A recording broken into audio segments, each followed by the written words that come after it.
Un saludo muy especial. Hola, ¿cómo están? Espero que se encuentren muy bien. Bueno, entonces continuando con este tema de la geometría sagrada y la arquitectura y bueno, este abordaje que estamos haciendo sobre geometría sagrada y catedrales góticas, bueno, quise traerles algunas reflexiones en torno de la masonería, ¿sí? De esta, si se quiere, sociedad secreta o de esta organización de constructores, porque digamos, dentro de la perspectiva desde donde estamos observando esta sociedad secreta o esta organización, lo que nos está llamando más la atención es cómo están reapareciendo a través de, digamos, de varios momentos de la historia en diferentes lugares desde cuando estuvieron originalmente en Egipto, después en Jerusalén, al parecer, según las propias narraciones que existen, digamos, públicas de lo que fue esta organización en sus orígenes y de lo que ha sido al día de hoy y de cómo se fue moviendo de la mano del Imperio Romano en su proceso expansivo. Ya lo veremos un poquito más adelante.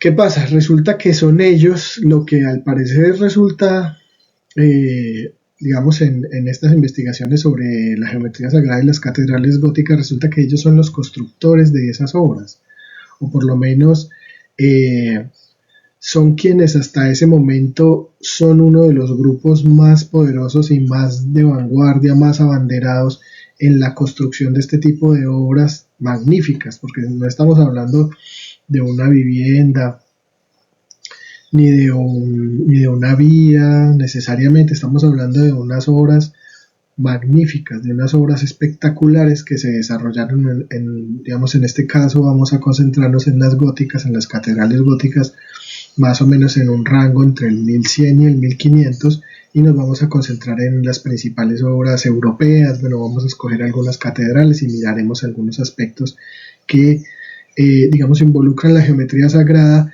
y la vinculan con la arquitectura en un escenario o en un espacio sagrado, ¿sí? O es sagrado, digamos, en el contexto de significación de esas comunidades, de esos territorios.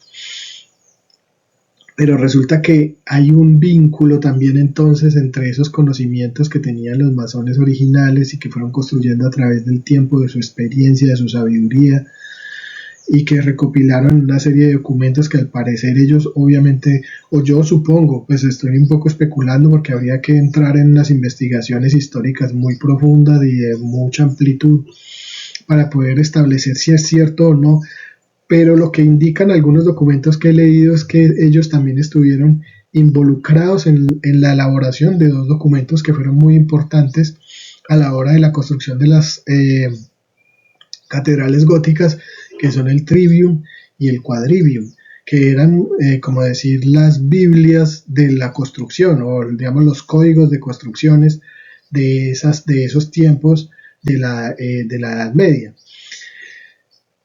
¿Qué pasa? Resulta que entonces, como les comentaba, digamos, en la razón de ser de este tema de los masones, resulta que son una logia o una organización que se dedica a la construcción de estas edificaciones, según parece, ¿cierto? Además de que incidieron en muchos otros asuntos, según cuentan las historias, digamos, su pilar, su esencia, su fundamento, la espina dorsal de los conocimientos de la masonería están relacionados con la construcción. En sí, masonería, digamos, tiene una asociación en términos de significado con ladrilleros o constructores, ¿sí? Y con una búsqueda sobre el asunto del pulimiento lo que llaman ellos la piedra filosofal, ¿sí? Eh, o un ejercicio de corrección o de mejoramiento de los individuos, ¿sí? Que a través de ese camino que van llevando dentro de su organización y dentro de la vida es un camino de perfeccionamiento, de mejoramiento. Eso es básicamente, pues es un, digamos, un escenario filosófico amplio, muy estructurado, sobre el que hay mucha documentación, pero aquí se les voy a resumir pues en pocas palabras y se los voy a mostrar en algunas gráficas algunos elementos, ¿sí? Entonces, eso hace que nos remitan a una cosa, a un espacio que es muy vital dentro de la masonería, que es el Templo de Salomón. Se supone que históricamente el Templo de Salomón estuvo ubicado en la ciudad de Jerusalén, ¿sí? Y fue construido, o se sabe que fue construido hacia el 1000 antes de Cristo y tuvo una duración de aproximadamente hasta el 600 antes de Cristo. Ese es más o menos, digamos, como el punto de partida, y todo el asunto de la masonería gira en torno de este origen sacrosanto, si se quiere, pues de este espacio del Templo de Salomón, que está ubicado en Jerusalén, con toda la carga simbólica pues que esto implica. Sí, esto quiere decir que, como vemos, como les comentaba ayer, acá en este mapa de los orígenes de las religiones, vemos que el judaísmo, ¿cierto? Y el pueblo de Israel, en ese caso, pues tiene una incidencia tremenda en lo que es después la ramificación del cristianismo, ¿sí? Hasta lo que conocemos hoy en día del cristianismo, y por otra parte, pues tiene unos vínculos muy tremendos con el judaísmo como lo conocemos hoy en día y la cábala que está aquí a su mano derecha, ¿sí? O sea, son unos conocimientos de unos órdenes religiosos muy poderosos que, digamos, han venido siendo transversalizados por estas fuerzas, si se quiere, de sociedades en cierta medida secretas. Entonces, el Templo de Salomón resulta un símbolo muy trascendente de la cultura masónica, y es, digamos, ese prototipo de templo salomónico. Terminan ellos replicándolo constantemente como sus espacios religiosos o ceremoniales o sacros en todos los lugares en donde ellos fueron apareciendo como organizaciones y se fueron replicando a través del tiempo, pero conservaron esa matriz del templo salomónico como un principio fundamental de la arquitectura de sus espacios, en donde apareció una logia, aparecía un templo salomónico, un templo masónico, y utiliza los mismos parámetros dentro de cada uno de ellos, que tienen que ver básicamente, pues una cosa es que está dirigido al gran arquitecto. Ellos hablan del gran arquitecto del universo como el principio y el final, como el alfa y el omega de toda la creación, ¿sí? Y como digamos, su inspiración y su fin último, como esa búsqueda digamos, de implementar esos principios de un buen vivir en función de agradar a ese gran arquitecto o de corresponder a su enseñanza de alguna manera, ¿sí? Eso a grandes rasgos, pues. Y de pronto me disculpan las personas que pertenezcan a alguna logia que estén viendo esto, si tienen alguna corrección que hacer, bienvenida también. Pues no, aquí, como hemos dicho desde el principio, no somos una persona cerrada, no es un colectivo que trabaje sobre verdades únicas y cerradas, sino que al contrario, lo que estamos haciendo es tratando de hacer una construcción colectiva. Entonces, en ese templo hay una serie de elementos que son pues muy importantes y que, como van a poder notar, a través de la historia se fueron replicando y se fue yendo digamos, hacia otros escenarios, hacia otros espacios religiosos y sagrados, en donde se manifestó de nuevo esta estructura o una muy similar, como vamos a ver. Sí, o sea, estos ramales no solo llevaron una serie de conocimientos religiosos, sino que además también replicaron una serie de particularidades dentro de los espacios, y con ellos la geometría. La geometría que nosotros consideramos sacra por las relaciones que tiene con el universo, ¿sí? Y que terminaron siendo plasmadas y reunidas en algunos lugares y representando, digamos, esa conexión de esos espacios con el universo y con el cósmico. Entonces, de una manera muy sencilla, digamos que el templo de Salomón tiene, digamos, más o menos estas características. Aquí lo están, digamos, imitando, es una representación, ¿cierto? Básicamente se entra, se accede al templo por acá, por esta parte. Este es el acceso principal, que es uno de los elementos pues como más representativos. Esas dos columnas son muy simbólicas de los templos masónicos. Hakim y Boaz tienen un nombre incluso particular. Hay una nave central, ya lo veremos, aquí lo vemos un poquito. Hay una nave central, ¿cierto? En la parte del fondo está lo que se denomina el Santísimo. Este espacio central es el Santo. Y hay una serie de cámaras, ¿cierto? Esta que es la cámara del techo, ¿sí? En donde, digamos, ellos hacen unas alusiones muy directas a la relación con el universo y con las constelaciones y con la astrología, ¿sí? Y con las 12 casas.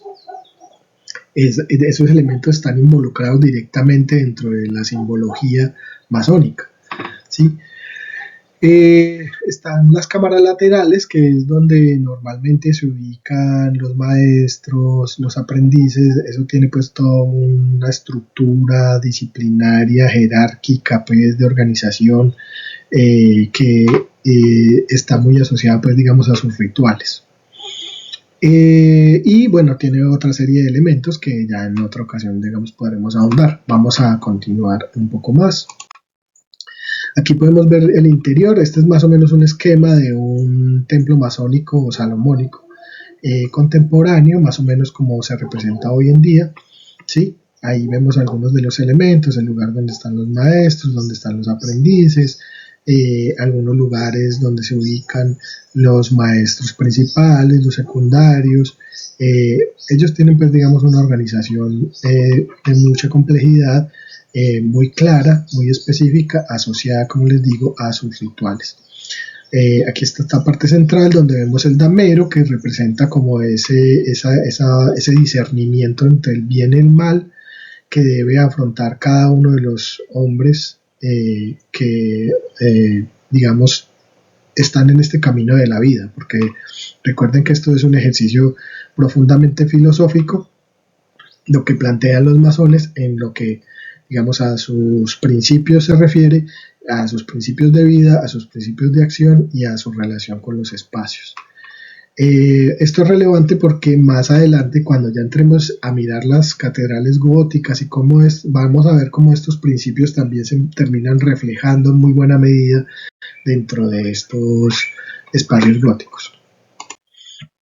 Aquí algunos principios de la masonería que me parece interesante tenerlas en cuenta para que sepamos de qué iban ellos o cuáles son sus intereses, incluso contemporáneos, ¿sí? Entonces hablan de, se reconoce la posibilidad del mejoramiento indefinido del hombre y de la humanidad en un principio superior ideal que denomina el gran arquitecto del universo, ¿sí? Esto es tomado de una página masónica, precisamente con el fin de, digamos, de hacerles justicia en los términos de lo que ellos plantean como sus fines. Entonces dice, es un movimiento filosófico activo, universalista y humanitario. El objeto es el mejoramiento material y moral de la humanidad, ¿sí? Entonces toda la estructura jerárquica de ellos al interior de la masonería va en función de ese mejoramiento de ese ser humano en los términos de la moral y de la materialidad.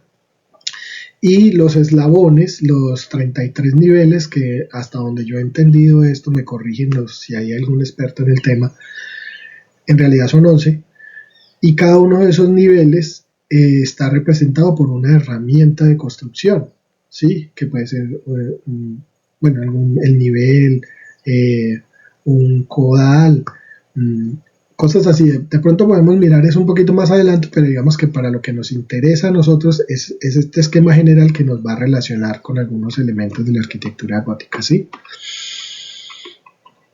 Bueno, esto ya pues es como un esquema general. Aquí podemos ver esta simbología que es tan potente y tan trascendente de los vínculos con lo cósmico a través de las 12 casas del zodiaco, ¿sí? La relación que tienen estos dos pilares que veíamos ahora, ¿sí? En la entrada de los templos, y la escuadra y el compás, que siempre han sido pues como una cosa muy representativa del icono que todos probablemente hemos visto durante la historia y por el cual reconocemos la masonería de una vez, ¿cierto? Y son herramientas de construcción, ¿sí? Básicamente es una escuadra, un compás, lo cual quiere, digamos, referir a asuntos de una búsqueda de una perfección, de ser constructores de cosas perfectas o de la búsqueda de la construcción de cosas perfectas a través de unos instrumentos relacionados con el conocimiento y en ese orden de ideas con conocimientos milenarios, porque como les he comentado, la masonería pues es una logia, una organización que digamos tiene referencias históricas incluso desde Egipto. Bueno, ahora, pues nosotros estamos yéndonos para Europa con las catedrales góticas, ¿sí? Y resulta que ellos están, digamos, sus orígenes, el templo de Salomón y los orígenes principales de ellos están acá en esta zona de Jerusalén, ¿sí? De lo que fue Egipto también en su tiempo. Y en esos periodos del 1000 antes de Cristo digamos, al momento en el que aparece este movimiento de las catedrales góticas en Europa, estamos hablando de una distancia de más o menos de 1200 años. Resulta pues que los masones, como digamos la principal organización o empresa constructora de catedrales, pues está acá. Y la pregunta que me surgió a mí, digamos, y por qué les traigo este mapa sobre la expansión del Imperio Romano, tiene que ver con eso. O sea, el Imperio Romano se expande desde el 200 antes de Cristo hasta el 117 después de Cristo. Es, digamos, las expansiones más fuertes. Ya después empieza su declive progresivo. Y pues hay un traslado de esos conocimientos desde acá, desde esta parte, pues, digamos, del Mediterráneo arábico, y digamos África y lo que es hoy África y Asia, pues de esta zona de Egipto, Irán, Irak, en fin, estos países del Medio Oriente, hasta esta parte norte de Europa, porque incluso estas catedrales góticas pues las encontramos también incluso en el Reino Unido, ¿cierto? En Francia pues es una cosa súper intensa, por todo en Italia, en España, aparecen unas obras muy representativas de la arquitectura gótica. Entonces este traslado se va sucediendo a mi manera de ver, pues estoy especulando un poco, pero yo creo que es lo más lógico, se fueron expandiendo a medida que digamos ellos llegaron a Grecia, a Roma, participaron en la construcción de toda esa arquitectura, con los órdenes clásicos y demás, como constructores que eran, ¿cierto? Digamos, ese conocimiento era algo valiosísimo en ese tiempo, sí, y fueron vanguardia en su tiempo. Llegaron a Roma, estuvieron en el periodo griego, romano, participaron en toda esa construcción de ese conocimiento, ya lo veremos en otro momento, también iremos por ahí con algunos edificios de allá, y después van expandiéndose a Europa. Entonces pueden mirar que estos primeros periodos que están más rojitos, digamos, es el primer periodo del Imperio Romano, y estos que se van desvaneciendo, pues ya son, digamos, las épocas más posteriores, ¿sí? De cómo van llegando hacia estos sectores, después ya está el norte de Europa, ¿sí? Hacia África. Pero entonces, en estos tiempos, ya hacia el 1100 al 1500 de la Edad Media en Europa, ellos aparecen acá con mucha fuerza, muy organizados, con lo que les digo, unos códigos, unos documentos, unos profesionales súper bien formados a través de sus escuelas, digamos, probablemente no de manera oficial como en términos de formación masónica, porque ellos, digamos, han buscado mantener un cierto perfil, un cierto distanciamiento digamos, de la vida pública, si se quiere, por cuestiones, pues ya, digamos, más internas de su filosofía, pero ellos han tenido, pues, en realidad una incidencia tremenda en la historia de la humanidad, si se quiere, de lo que es Occidente y de las catedrales góticas, obviamente. Entonces, bueno, hasta aquí les dejo esta píldora sobre geometría sagrada y catedrales góticas y bueno, espero que les haya gustado. Los invitamos a que se suscriban a nuestro canal.